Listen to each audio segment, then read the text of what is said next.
Market में जब live candlestick chart का प्राइस एक्शन चल रहा होता है तो काफी टाइम हमारे सामने इस तरह प्राइस एक्शन आ जाता है जहां पर लेटेस्ट कैंडल का हाई या लो प्रीवियस कैंडल का हाई या लो के अंदर होता है और ज्यादातर ट्रेडर्स को पता होता है कि ये दो कैंडल को इनसाइड बार कैंडल पैटर्न कहा जाता है। और ऐसा पैटर्न बनने के बाद अगर प्राइस लंबा कैंडल का हाई को क्रॉस करके क्लोज करता है तो यहाँ बाय सिग्नल जनरेट होता है और अगर प्राइस लंबा कैंडल का लो को क्रॉस करके क्लोज करता है तो यहाँ सेल सिग्नल जनरेट होता है।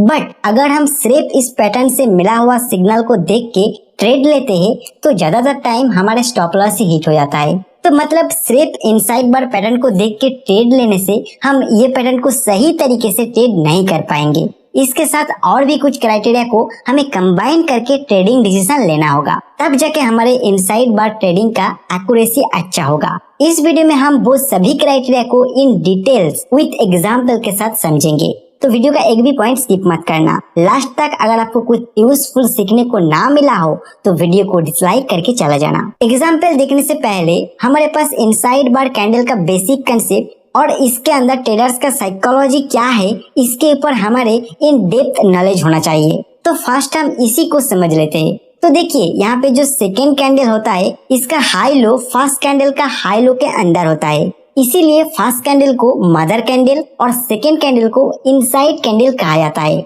इसमें दोनों ही कैंडल का कलर और रियल बॉडी का साइज अलग अलग बहुत सारे टाइप का हो सकता है, लेकिन सभी में इनसाइड कैंडल का हाई लो मदर कैंडल का हाई लो को ब्रेक नहीं करना चाहिए। अभी आपके मन में आ रहा होगा इनसाइड बार कैंडल पैटर्न में कैंडल का कलर और साइज इतने सारे टाइप का नहीं हो सकता है। अगर इतने सारे हैं तो इसे ट्रेड करने का मेथड भी बहुत सारा हो जाएगा। तो आपको अभी डरने का कोई जरूरत नहीं है, ये सभी टाइप्स को ट्रेड करने का मेथड एक ही है। आपको सिर्फ किस सिचुएशन में किस टाइप का इनसाइड बार बनने पर ट्रेड करना होता है उसे आइडेंटिफाई करना होगा, जो हम एग्जाम्पल के साथ आगे जरूर देखेंगे। अभी हम इस पैटर्न में बायर और सेलर का साइकोलॉजी क्या है उसे समझ लेते हैं।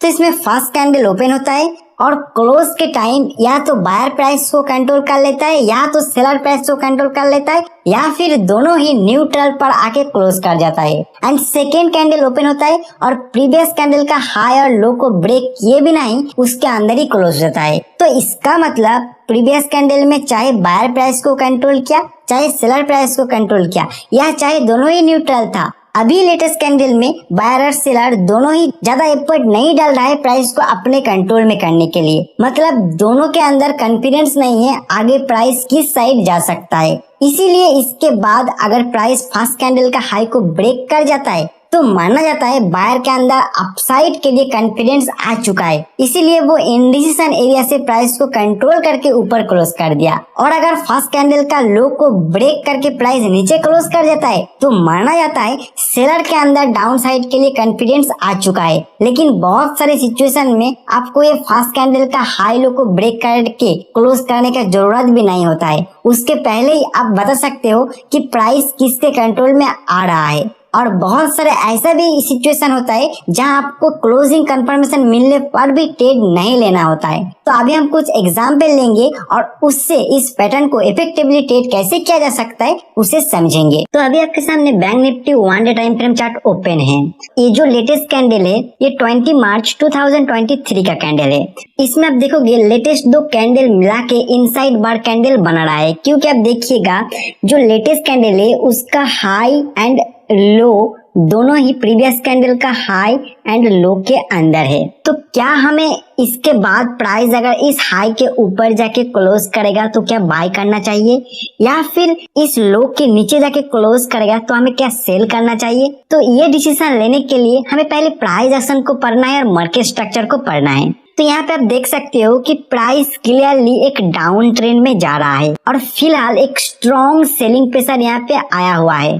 और अभी ये दो कैंडल में बायर थोड़ा प्राइस को कंट्रोल करने की कोशिश कर रहा है और लेटेस्ट कैंडल में अभी प्राइस इसी कैंडल के अंदर ट्रेड होके क्लोज कर गया। मतलब बायर के पास भी अभी उतना कॉन्फिडेंस नहीं आ रहा है कि प्राइस को और भी ऊपर ले जाया जाए और सेलर के पास भी उतना कॉन्फिडेंस नहीं आ रहा है कि ये जो ट्रेंड चल रहा था इसको कंटिन्यू किया जाए।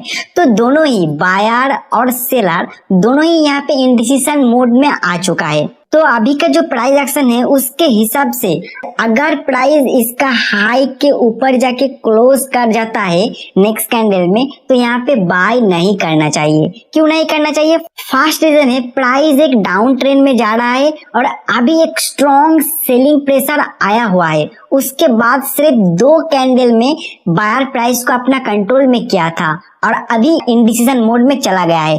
तो यहाँ से अगर फिर से बायर प्राइस को कंट्रोल कर भी लेता है तो भी हमें बाय नहीं करना चाहिए, क्योंकि इसका जो स्ट्रॉन्ग है प्राइस को नीचे लेके गया था उसका 50% के ऊपर अभी प्राइस नहीं आया है। एंड दूसरा, यहाँ से कोई रिवर्सल का सिग्नल अभी तक हमें नहीं मिला है, सिर्फ ये पुल बैक हो रहा है ऐसा यहाँ पे बन रहा है प्राइस। तो इसीलिए हमें यहाँ पे अगर इसके ऊपर जाके क्लोज भी कर गया तो हमें तुरंत बाय नहीं करना है और भी प्राइस एक्शन को देखना है। लेकिन अगर प्राइस इसका नीचे जाके क्लोज कर जाता है तो क्या हमें सेल करना है?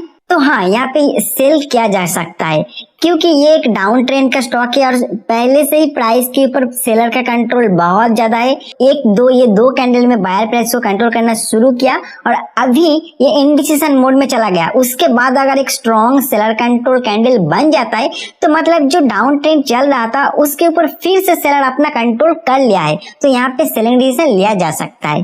तो हम आगे देख लेते हैं कि प्राइस आगे क्या हुआ था। तो आप देख सकते हो यहाँ पे प्राइस नेक्स्ट कैंडल में ही इसका ऊपर जाके क्लोज कर गया।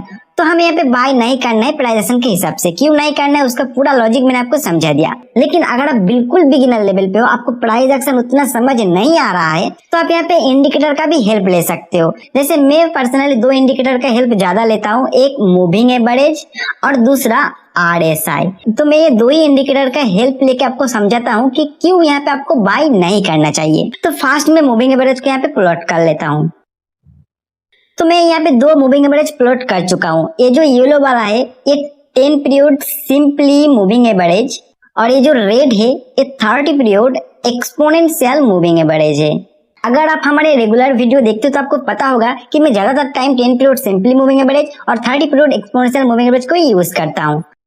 तो देखिए, अगर आप डाउन ट्रेंड में कोई भी चार्ट में ट्रेड कर रहे हो और आप प्राइस एक्शन को उतना अच्छा समझ नहीं पाते हो, तो आपको एक रूल्स को याद रखना है कि डाउन ट्रेंड में जो लेटेस्ट कैंडल है, मतलब जिस कैंडल को देख के आप ट्रेड डिसीजन ले रहे हो, उसका क्लोज हमेशा 10 पीरियड सिंपली मूविंग एवरेज के ऊपर होना चाहिए अगर आप उसमें बाइंग डिसीजन ले रहे हो। तो यहाँ पे आप देख सकते हो कि प्राइस उसके ऊपर क्लोज नहीं किया, उसके नीचे ही है, तो यहाँ पे आपका बाइंग डिसीजन नहीं हो रहा है। और अगर आप सेकेंड जो RSI का कंफर्मेशन उसको लेना चाहते हो तो मैं यहाँ पे दिखा देता हूँ। तो यहाँ पे आप देखिएगा RSI यहाँ पे 40 के नीचे से 40 के ऊपर जाके क्लोज किया।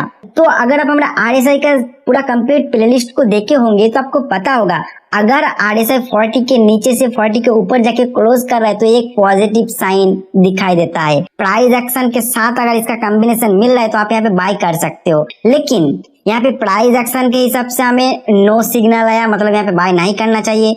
फिर कंफर्मेशन के लिए जो मूविंग एवरेज है उसमें भी नो आया, सिर्फ यहाँ पे जो RSI है वो यस आ रहा है, मतलब यहाँ पे बाय किया जा सकता। तो 2 चीज से हमें नो मिल रहा है और एक चीज से यस मिल रहा है, इसीलिए हमें यहाँ पे बाय नहीं करना है, क्योंकि ट्रेड नहीं करना है। इस साइड ज्यादा हमें कंफर्मेशन मिल रहा है, 2 चीज का कंफर्मेशन मिल रहा है। तो यहाँ पे जो ये पैटर्न बना था ये फेल हो चुका है, मतलब जो प्राइस एक्शन है और अलग जो कंफर्मेशन मिलता है उसको कंबाइन करके जब हम इसमें ट्रेडिंग डिसीजन लेने जा रहे हैं तो ये फेल हो चुका है, मतलब यहाँ पे कोई भी ट्रेडिंग डिसीजन आपको लेना नहीं है। लेकिन उसके आगे क्या होता है उसका भी प्राइस एक्शन मैं आपको दिखाना चाहूंगा। तो यहाँ पे आप देख सकते हो ये जो लेटेस्ट कैंडल है और उसका प्रीवियस कैंडल, ये दोनों कैंडल मिला के फिर से इनसाइड बार कैंडल बना दिया। तो अभी क्या है, यहाँ पे बाइंग या सेलिंग डिसीजन लेना चाहिए। अगर नेक्स्ट कैंडल इसके ऊपर क्लोज हो जाए तो क्या बाय करना चाहिए, या फिर इसके नीचे क्लोज है तो क्या सेल करना चाहिए। तो उसके लिए आपको मैं फिर से प्राइस एक्शन को पढ़ के दिखाता हूँ।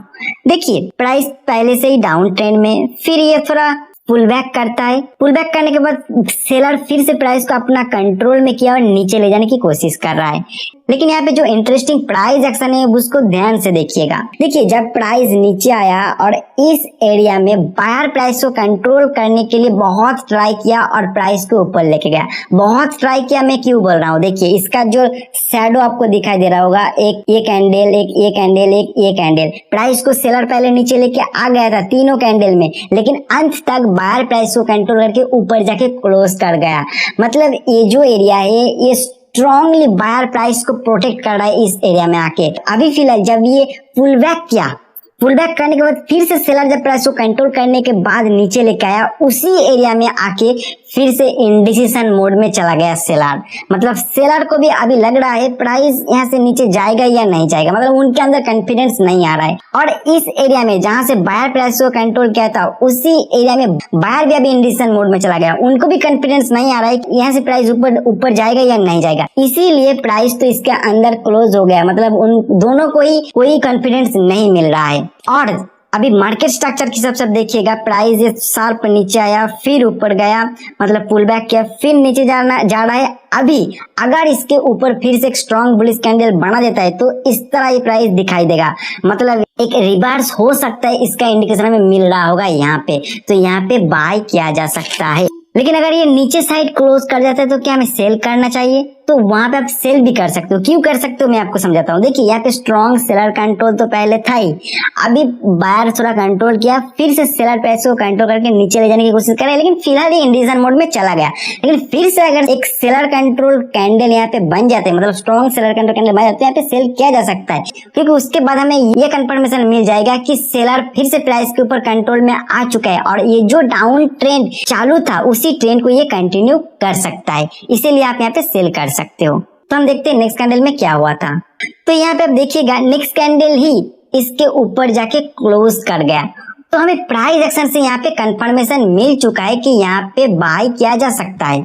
लेकिन एज ए बिगिनर ट्रेडर आपको प्राइस एक्शन अगर उतना अच्छा से समझ में नहीं आ रहा है तो आप कंफर्मेशन के लिए चला जाइए। कंफर्मेशन के लिए आपको देखना है मूविंग एवरेज, अगर ये डाउन ट्रेंड में है तो जो क्लोज है वो 10 पीरियड सिंपली मूविंग एवरेज के ऊपर होना चाहिए। तो यहाँ पे देखिए 10 पीरियड सिंपली मूविंग एवरेज इस एरिया में है और उसका क्लोज ऊपर हो गया, तो हमें मूविंग एवरेज से कंफर्मेशन मिल चुका है। अभी नीचे आ जाइए, यहाँ पे देखिएगा 40 को ऊपर से ये टच किया फिर ऊपर जा रहा है। तो अगर आप RSI वाले वीडियो देखे होंगे तो आपको पता होगा, अगर RSI का रीडिंग 40 को टच करके ऊपर जाने का कोई इंडिकेशन दे रहा है तो वो एक पॉजिटिव इंडिकेशन, वहां पे बाय किया जा सकता है प्राइस एक्शन के साथ कॉम्बिनेशन में। तो यहाँ पे ऐसा ही बन रहा है। तो यहाँ पे आपको दोनों कंफर्मेशन मिल चुका है, मूविंग एवरेज का और RSI का। तो यहाँ पे इस जगह पे बाइंग किया जा सकता है।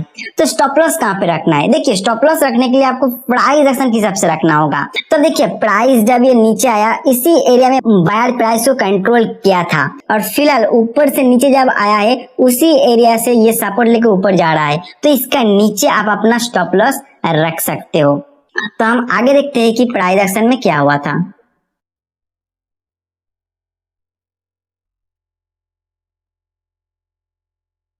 तो यहाँ पर आप देख सकते हो उसका next candle gap up open होता है और उसके बाद धीरे धीरे प्राइस ऊपर ही जा रहा है। तो यहाँ पे आपको क्या करना चाहिए था, यहाँ पे आपको अपना जो स्टॉप लॉस है इसको ट्रेल करके लेके जाने का था और आप अगर एग्जिट करना चाहते हो तो इस एरिया में एग्जिट कर सकते थे, क्योंकि यहाँ पे देखिएगा प्राइस एक बार फाइट हुआ था बायर और सेलर के बीच में, फिर सेलर प्राइस को कंट्रोल करके नीचे लेके गया था, फिर जब ऊपर आया उसी एरिया से प्राइस को सेलर कंट्रोल करके स्ट्रांगली नीचे लेके आया था। तो इस एरिया में चांसेस है कि प्राइस इस जगह से सेलर फिर से एक बार अपना कंट्रोल करने के लिए ट्राई करेगा और प्राइस नीचे जा सकते, तो यहाँ पे आप अपना एग्जिट कर सकते थे। लेकिन अगर आप एग्रेसिव ट्रेडर हो तो आप अपना जो स्टॉप लॉस था उसको ट्रेल करते यहाँ पे जाना था और इस जगह पे जब टच किया इसके बाद ये जो 1 डे टाइम फ्रेम था इसको कन्वर्ट कर लेना है 1 आवर टाइम फ्रेम में। वहां पे आपको प्राइस एक्शन को स्टडी करना है और अपना स्टॉप लॉस को ट्रेल करते हुए जाना है। अगर वहां पे 1 आवर में प्राइस के ऊपर सेलर का कंट्रोल इस एरिया में ज्यादा दिखाई दे रहा है तब आप पूरा एग्जिट कर सकते हो।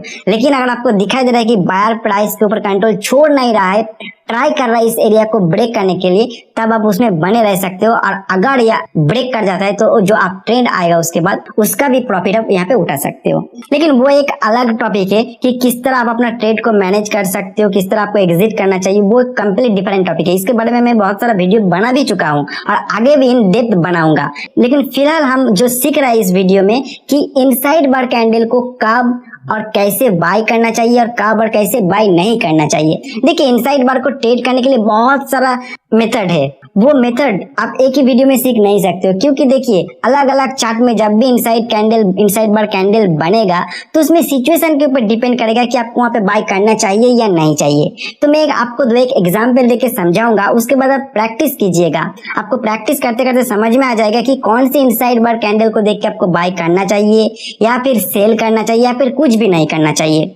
क्योंकि देखिए कोई भी इनसाइड बार कैंडल अगर बन रहा है सिर्फ उसको देख के अगर आप बाय सेल कर रहे हो तो बहुत बड़ी गलत कर रहे हो, क्योंकि सिर्फ इनसाइड बार कैंडल को देख के आपको कोई भी सेलिंग और बाइंग डिसीजन नहीं लेना है। तो जैसे जैसे मैं आपको यहाँ पे सिखा रहा हूँ उस तरह सीखते जाइए और प्रैक्टिस करते जाइए, आपको भी समझ में आ जाएगा कि किस सिचुएशन में क्या देखना चाहिए और कैसे ट्रेड करना चाहिए। तो अभी हम और एक एग्जाम्पल लेंगे और उसमें हम देखेंगे कि इनसाइड बार कैंडल को किस तरह ट्रेड किया जा सकता है। अभी आपके सामने आईसीआईसीआई बैंक का चार्ट ओपन है और ये भी 1 डे टाइम फ्रेम का चार्ट ओपन है और ये जो लेटेस्ट कैंडल है ये 12 जुलाई 2022 का चार्ट है। तो इसमें भी आप देखोगे प्राइस एक रेंज में फंसा हुआ था, आप देख सकते हो एक रेंज में फंसा हुआ था।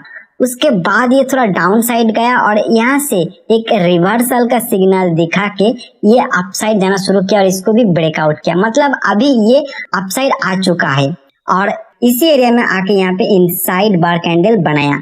मतलब यहाँ से बायर प्राइस को अपना कंट्रोल में करके ऊपर तो ले जा रहा था।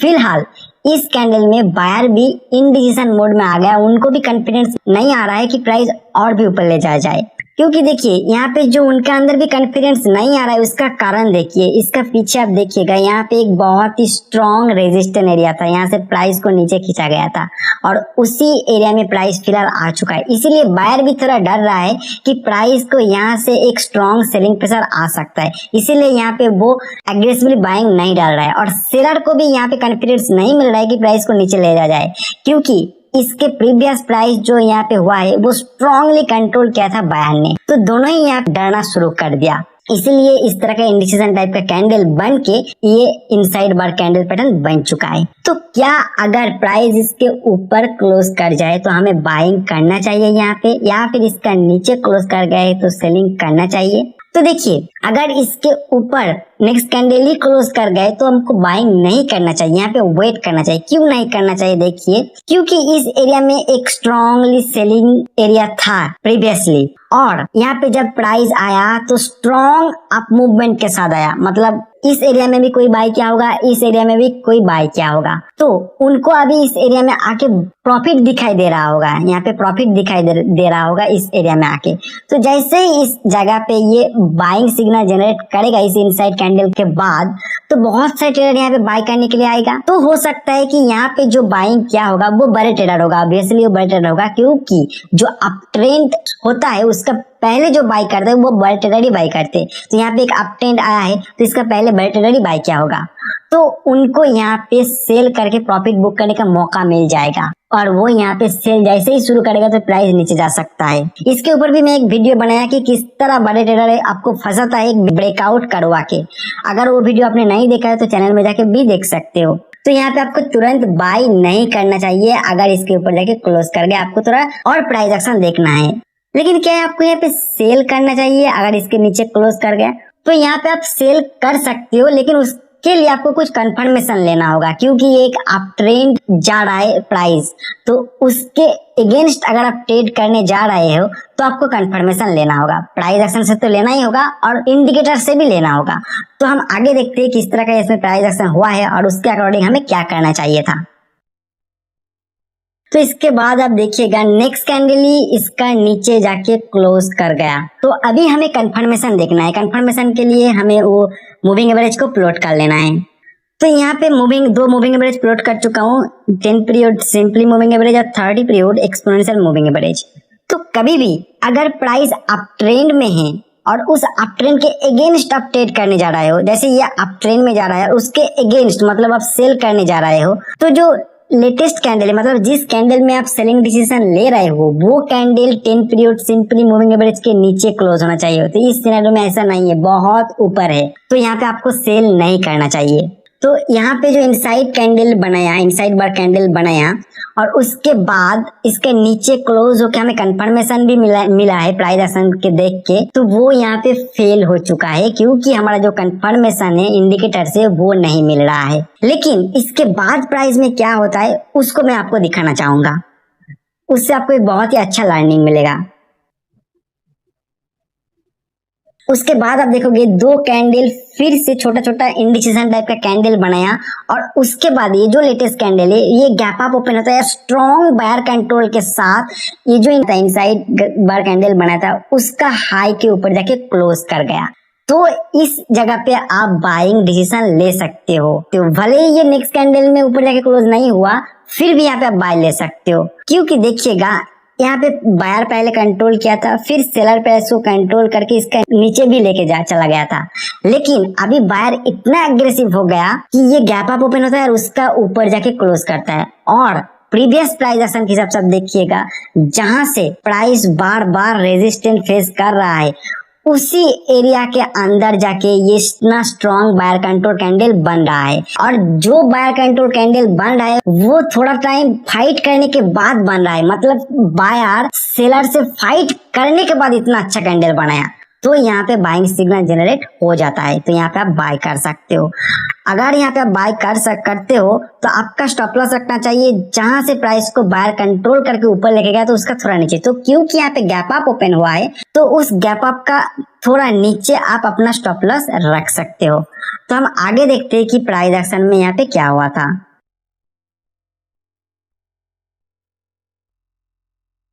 तो आप देख सकते हो उसके बाद प्राइस लगातार ऊपर ही जा रहा है, इस तरह ऊपर ही जा रहा है। तो यहाँ पे आप अपना ट्रेलिंग स्टॉप लॉस का यूज करके इस जो अप मूवमेंट है उसके साथ जा सकते हैं। तो इस तरह आपको जो इनसाइड बार कैंडल है उसको ट्रेड करना होता है। कभी भी इनसाइड बार कैंडल को देख के ही आपको ट्रेडिंग में घुस नहीं जाना है, आपको उसका प्राइस एक्शन देखना है। प्राइस एक्शन से अगर कंफर्मेशन ठीक से नहीं मिल रहा है तो आपको कंफर्मेशन के लिए इंडिकेटर देखना है। अगर आप ट्रेंड के अगेंस्ट ट्रेड कर रहे हो, जैसे अपवर्ड जा रहा है प्राइस और उसके अगेंस्ट ट्रेड करने जा रहे हो, तो उसके लिए प्राइस एक्शन से कंफर्मेशन मिलने पर भी आपको इंडिकेटर का कंफर्मेशन लेना होता है। कैसा लेना होता है मैं आपको समझा दिया। लेकिन सिर्फ एक वीडियो देख के आप इनसाइड कैंडल को अच्छी तरह से ट्रेड नहीं कर सकते हो, आपको इसको प्रैक्टिस करना होगा, क्योंकि एक ही वीडियो में मैं बहुत सारे एग्जांपल को कवर नहीं कर सकता हूँ। आगे आने वाले वीडियो में मैं और भी अलग अलग तरीके का जो इनसाइड बार कैंडल है उसको भी कवर करने की कोशिश करूंगा। लेकिन एक चीज ध्यान रखिएगा, जो कंसेप्ट है वो सेम है। आपको पहले पैटर्न को देखना है कि इनसाइड बार कैंडल पैटर्न बनाया है क्या नहीं है। अगर बनाया है तो वहाँ पे किस तरह का प्राइस एक्शन बन के बनाया है और उसका प्रीवियस किस तरह प्राइस एक्शन था उसको भी देखना होगा, फिर जाके कोई डिसीजन लेना होगा। तो वीडियो ऐसे भी बहुत लंबा हो चुका है तो मैं वीडियो को और लंबा नहीं खींचूंगा। अगर ये वीडियो आपको पसंद नहीं आया, कुछ सीखने को ना मिला होगा तो आपको पता होगा इसमें क्या करना है। लेकिन अगर आपको इसमें कुछ सीखने को मिला है तो प्लीज इस वीडियो को लाइक कीजिए और शेयर कीजिए। इस वीडियो के फिलहाल इतना ही, मिलते हैं नेक्स्ट वीडियो में नए के साथ।